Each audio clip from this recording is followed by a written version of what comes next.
G'day viewers. Well, I've finally got around and got my lock or my gate sorted out. These particular actuators, well, probably actuators like this in general, don't like being pushed against and rattled and shaken while they're trying to do their job. They cut out and overload and stop. And there's a clutch inside which easily trips over and disengages momentarily and skips. Sounds like it slips a gear, but there's a clutch in there. Well, they're prone to being, there's a prone to, what they're basically saying, there's a prone to being pushed open manually just by the wind. This particular gate was just pretty much a solid wall. When the wind hits it, it'll blow this gate right open. So I got sick of the tired of the manually locking it, so well, bugger, what's the point of having an automatic gate? I'm going to fix it properly.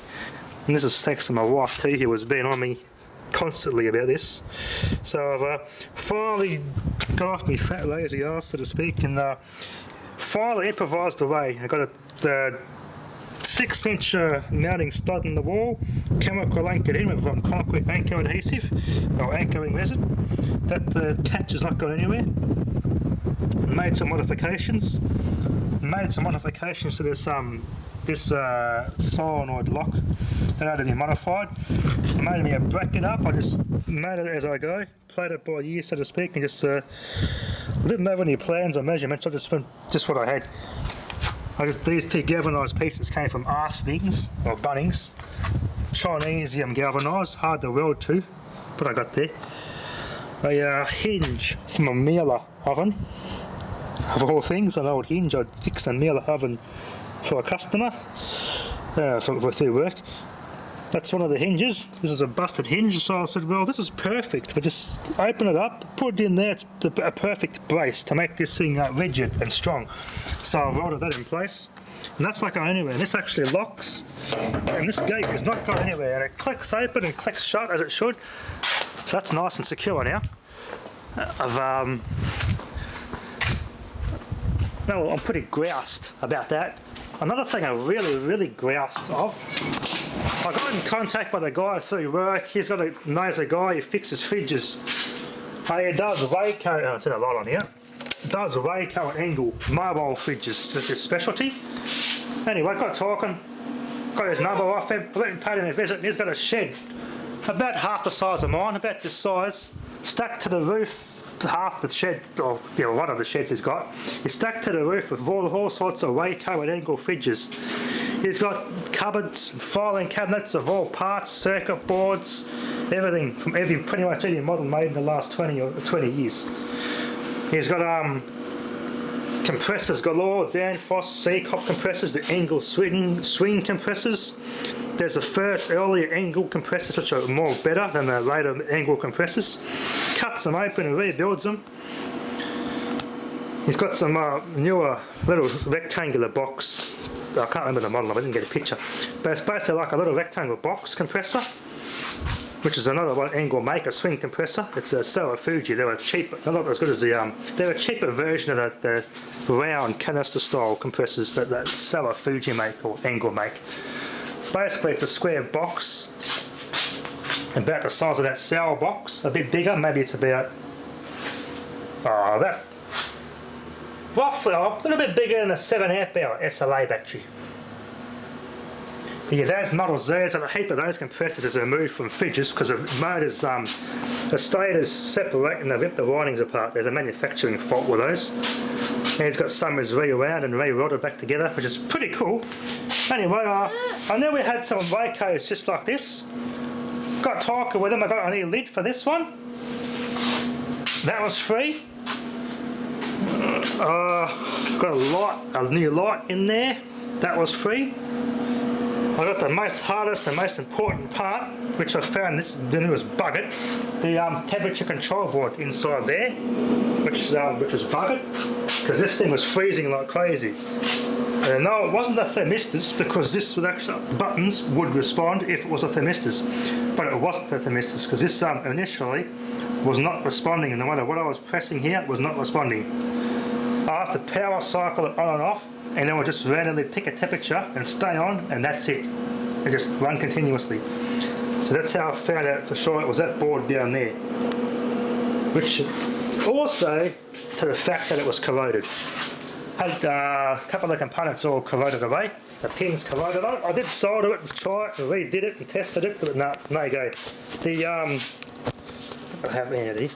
ICs were damaged on the board. Here we are. This one. No longer being manufactured. I have looked everywhere on Google for this. No go. Can't get them anymore. No warehouses that I can see have them. No, let go, Diddy. No warehouses have these anymore. Hey, let go. Hey! Little one trying to get my camera. Oh yeah, you cannot get these anymore. The version A is long since been discontinued. So, yeah, bit of corrosion on that, and that's it. Damaged by moisture. It was flooded, this one. And actually, this fridge was flooded, full of mud. This did work briefly, but no, it didn't last long. But I got 2 of these boards. One of them is in there now. I repaired it, and I got another spare one, which is pretty grouse. The bloke doesn't know these models of these fridges off by heart. He has no idea model-wise what they are. But when I looked at them, I know exactly which parts I needed. So he's got archives and archives and archives of parts. I've even got me the original basket and divider that goes to the partition. These are from a CF80. The CF80 is down as high as that basket is. So it's about 3 inches short from the top of that evaporator. Yeah, the CF80 is exactly the same as this, but it's 4 inches shorter because it's an 80 litre. That doesn't matter. The cold will get up to here and spill over here. That's 2 inches shorter. I feel that's a bit more colder than it would normally be. That's alright. Not worried about that. Because that basket, you can buy those, but they're $110 on their way to the bugger. The lid's $150. You still get those new. But that string came with this lid. Need plastic rivets. They're both intact too. I need a light, which I've got to fix the wiring up. It does work. But yeah, I'm bloody groused. It's awesome. But yeah, the only parts I'm paying for is a basket and the partitions. That's it. 20 bucks of those, and that's it. The rest of the parts are free. So I'm pretty groused with this. This thing's working awesomely. It does temperature conversions on them too, so if you can't get these or the customer or whatever doesn't want this interface, we'll put them on the side here. A custom interface, which is a proper, reliable, fully interactive digital programmable display and interface temperature unit, which is very reliable. But he pretty much regasses these and everything with minus 30 high chill, which is Arctic friendly refrigerant or greeny friendly, non-licensed refrigerant friendly refrigerant. It's just on top of refrigerant grade propane or barbecue gas. But yeah, he does all the things, puts the right oil in the compressor to match the gas, the way retrofits, puts new compressors in them, and done. I'm definitely keeping this guy in mind because my he's got Evercool parts too, which is what this fridge in the back, Iron Horse, that's the Chinese knockoff of an Evercool. Model EM55, this particular one's based on. The light going here. Oh, a bit of a bad connection. But yeah, this is based off for Evercool EM55, this fridge. Uses a Damas compressor. There's got a couple of those in stock as well, so. But if this ever ends up dying completely, well, he could probably pretty much retrofit a Waeco downforce compressor in here, which he has done with some cheaper model fridges. Takes the evaporators out of scrap units and puts them in other units and converts Eskies to fridges, which is pretty damn cool. Pretty impressive stuff. Anyway, that'll be enough for now. Thanks for watching. Oh yeah, one more thing I'll add. Got this thing from a mate at work too. It's an R600A, I'm pretty sure it's a German made unit. It's got a Danfoss compressor in it. Well, it works, but it's out of gas, so we've got to try and investigate where the leak is on this thing. I'll get the guy who I got these Waeco parts from. I'll get that guy to fix this one. He is very, very well priced, fairly priced, so we can check then and stop the leak, and hopefully it's not inside the evaporator unit in there, because that's all sealed in there where the evaporator pipe is. Hopefully if the leak's not in there, And if it's not, then it'd be awesome. We can just add a leak and get this thing regassed to high chill -30. And the bloke I'm fixing this for will be bloody happy. Because it's not really a cheap Chinese in it either, so it's actually, yeah, it's actually, it was property of Red Bull, but they scrapped it and condemned it initially. And then I did set this for sale on Facebook Marketplace a couple of months ago. So it's certainly a lot better than the Asahi and Streets ice cream fridges. Yeah. No, it's not a vacuum cleaner, did he? But yeah, right.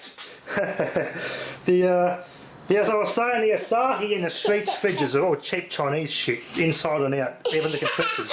But this is actually something worthwhile fixing, since it is all German made, and the compressor's German made, which is a bonus. Even the Waeco, the compressor's German made. Later ones, the Waeco compressors are made by Danfoss in China. Not as good as these German ones, so another bonus why I've gone ahead with fixing this thing. Anyway, I'm happy with that. The bloke even repaints these too with a proper colour code, just awesome. Anyway, that'll be enough for now. Thanks for watching. Boy, I'm really wrapped. This is awesome. I've got it working nicely now. Grouse.